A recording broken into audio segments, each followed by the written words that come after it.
सत श्री अकाल जी सारिਆਂ ਨੂੰ welcome to my channel. Today we will discuss the syllabus of GS3। ठीक है जी ऑलरेडी आप दो टॉपिक्स के जो मेन्स वास्ते है तो GS1 एंड GS2 का सिलेबस आप कवर कर चुके हाँ। अज आप GS3 का सिलेबस कवर करना है। ठीक है, फुल सिलेबस डिस्कशन होएगी सो दैट स्टूडेंट्स को कोई डाउट ना रहे। ठीक है, GS3 के भी देखो 3 सबजैक्ट होंगे ने, economy, stat and security issues. ठीक है, 3 सबजैक्ट ने। सिर्फ कई बार आप एक कंफ्यूजन के रह जाते हैं जोड़े बच्चे इकट्ठी तैयारी करते हैं UPSC की भी, कि शायद GS के सिर्फ इकोनॉमी है। ठीक है, एंड वो मतलब साइंस एंड टैक कंफ्यूज हो जाते हैं। They usually miss the stat part. So here additional one subject is stat. ठीक है, तो फिर है सिक्योरिटी इशूज़। ये तो आप UPSC के भी करते हो। तो सैक्शन 1 है इंडियन इकोनॉमी का।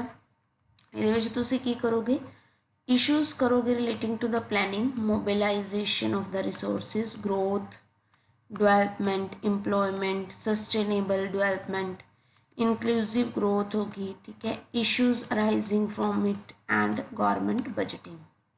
ठीक है, किमें गौरमेंट का कोई बजट आ रहा है कि वो प्लान कर रही है। ठीक है, रिसोर्सिस नूं किमें यूज़ किया जा रहा है, डेवलपमेंट ते ग्रोथ वास्ते की किया जा रहा है, इंप्लॉयमेंट किन्नी है किन्नी नहीं है। ठीक है, everything will be discuss and asked in this part. Very very important part. ठीक है, ये तुसी जो करंट अफेयर पढ़ोगे तो तुहानूं डेली ही इन्हां दे विचों कोई ना कोई टॉपिक मिल जाता है एडिटोरियल दे विच या simple articles they which. So you should refer daily current affairs. ठीक है, हिंदू, इंडियन एक्सप्रैस तुसी फॉलो कर सकते हो, न्यूज़पेपर उन्हां च बहुत वधिया आर्टिकल्स आते हैं।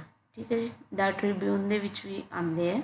अगर तुसी हाले तक न्यूज़पेपर शुरू नहीं किया तो तुसी द ट्रिब्यून तो शुरू करना सो दैट थोड़ी इंग्लिश थोड़ी जी पकड़ अच्छी बन जाए तो then move on the Hindu and Indian Express. ठीक है, उस तो बाद है मेजर क्रॉप्स। ठीक है, मेन क्रॉप्स, क्रॉपिंग पैटर्न पूछणगे, various parts of the country. ठीक है, कंट्री दे विच अलग अलग क्रॉपिंग पैटर्न किहड़े फॉलो किए जाते हैं। ठीक है, उन्होंने बैनीफिट्स की ने, उन्होंने हार्मफुल इफेक्ट्स की ने, everything. Different type of irrigation हो गया, irrigation system, storage, transport, marketing. ठीक है, ई टैक्नोलॉजी, नीड ऑफ फार्मर, ये आर्टिकल्स बहुत मिल जाएंगे तो न्यूज़पेपर दे विच। रिसेंटली बहुत 2-3 टॉपिक आए ने। ठीक है, you can check. Issues related to the direct and indirect and farm subsidies, MSP, technology, यानी कि everything related to the farmers, economics of animal rearing. ठीक है, फार्मिंग के नाल रिलेटेड जो भी है टैक्नोलॉजी, इकोनॉमी, ई टैक्नोलॉजी। ठीक है, issues everything will be asked and this again section is very very important. Public distribution system, ये थोड़ा इधर स्टैटिक पार्ट भी तुसां कवर करना है। ठीक है, तो किसी भी गौरमेंट साइट तो कर सकते हो तुसी, या कोई भी कोचिंग इंस्टीट्यूट वधिया दे तुसी नोट्स फॉलो कर सकते हो। ठीक है, अगर नहीं मिलते यू कैन आस्क अस। ठीक है, we upload the material. PDS ਉਹਦਾ ऑब्जेक्टिव की है, फंक्शनिंग किमें होंदी है, लिमिटेशनस की ने, revamping and issue, buffer stock ते food security. Very very important. ये रिलेटेड आर्टिकल्स भी तुहानूं आम ही न्यूज़पेपर च मिल जाएंगे। फिर आया फूड प्रोसैसिंग। ठीक है, food processing and related industries in India, ये भी इंपॉर्टेंट है। फूड के नाल रिलेटेड जोड़े जोड़े रीसेंट इशूज़ होंगे, significance, location, upstream, downstream requirement, supply chain management. ठीक है, everything related to the food.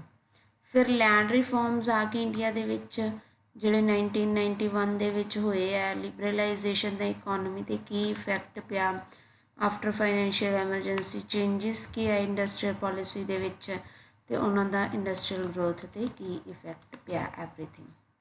Infrastructure, यानी कि तुसी डेली न्यूज़ दे विच देखते होवोगे उत्थे नवीं टनल बन रही है, रोड बन रहा है। ठीक है, कोई नवा अपना सोलर एनर्जी पार्क बनया है, इदां ਦੀਆਂ ਚੀਜ਼ਾਂ energy, ports, roads, airport, railway, ठीक है, everything. And this section is again very important for the prelim also, ठीक है। प्रीलिम ਦੇ ਵਿੱਚ डायरैक्टली ਇਹਨਾਂ ਚੀਜ਼ਾਂ 'ਚੋਂ क्वेश्चन पूछे जाते हैं। एनर्जी पार्क्स वगैरह हो गए, पोर्ट्स वगैरह हो गए, ठीक है, बहुत डायरैक्ट क्वेश्चन आते हैं इन्होंने विचों। सो ह्यूमन रिसोर्स की डिवेलपमेंट, ठीक है, इंपोर्टेंस की है ह्यूमन कैपिटल की इकोनॉमिक डिवेलपमेंट दे विच, नेचर के टाइप्स की ने, अनइंप्लॉयमेंट की प्रॉब्लम इंडिया दे विच किवें है, इंप्लॉयमेंट ट्रेंड की है, ये तुसी कवर करोगे फ्रॉम द न्यूज़पेपर, ठीक है। करंट अफेयर दे विचों टॉपिक कवर होने हैं तुहाडे। अगर तुहानूं नहीं समझ आंदा तो तुसी सानूं दस सकदे हो। तुसी कोई भी तरह की क्वेश्चन है, we will try to upload the material. Demographic dividend, repeated very very important, ठीक है, बहुत ही ज़्यादा रिपीट दे विच रहिंदा है न्यूज़पेपर दे विच, तुसी फाइंड आउट करो तुहानूं ज़रूर मिलेगा। उस तो बाद स्पैसीफिकली पंजाब इकोनॉमी उन्होंने पूछी है, प्लैनिंग वेरीअस एस्पैक्ट की ने, ठीक है, प्लैनिंग दे इंडस्ट्री दे इंफ्रास्ट्रक्चर, यानी कि specifically related to the Punjab, ठीक है। ये एक दा क्वेश्चन आ ही जाता है। सो जो स्टैट है कहते कि एनालिसिस ग्राफ डायग्राम, ये की होएगा, तुहानूं कोई क्वेश्चन आएगा वो बेस ते ग्राफ बनया होएगा, डाटा दिता होएगा, ठीक है, तो तुसी उहदा जो कनक्लूजन कढ़ना है, ठीक है, बस आही है कि उहदे विच की इनफॉर्मेशन दी है, जो भी तुहानूं क्वेश्चन दे विच इनफॉर्मेशन दी होएगी उहदे बेस ते तुसी डाटा ड्रॉन करना है, ठीक है जी।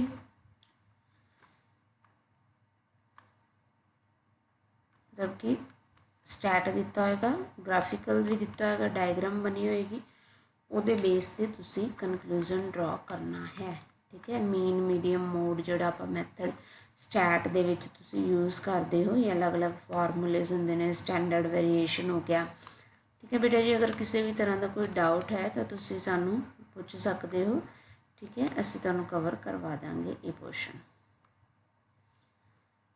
फिर आ गया issues related to the security, ये भी रिपीटिड ही रहिंदा है करंट अफेयर दे विच। लिंकेज की है कहते डिवेलपमेंट ते spread of extremism, role of external state non state actor in creating challenge to internal security, important topic.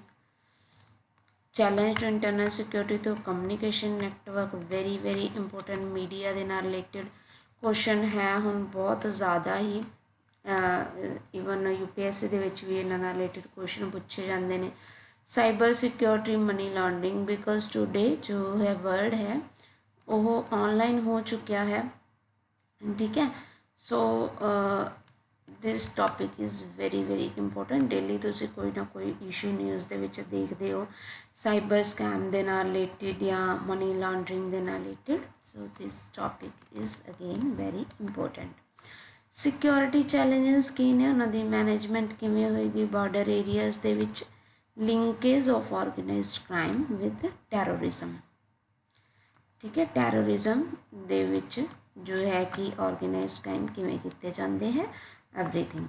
So वेरीअस security forces agencies ते उन्हां दे काम, ठीक है। कहते कि कैंडीडेट नूं इन्हां सब नूं सॉल्व करन लई जो करंट डिवेलपमेंट्स ने उन्हां दी नॉलेज होनी बहुत ज़रूरी है, यानी कि जदों तुसीं क्वेश्चन नूं अटैम्प्ट करोगे तो तुसीं उहदे विच करंट अफेयर मैंशन करना बहुत ज़रूरी रहेगा, ठीक है जी। So this was about the GS3। कल आप GS4 का सिलेबस डिस्कस करांगे।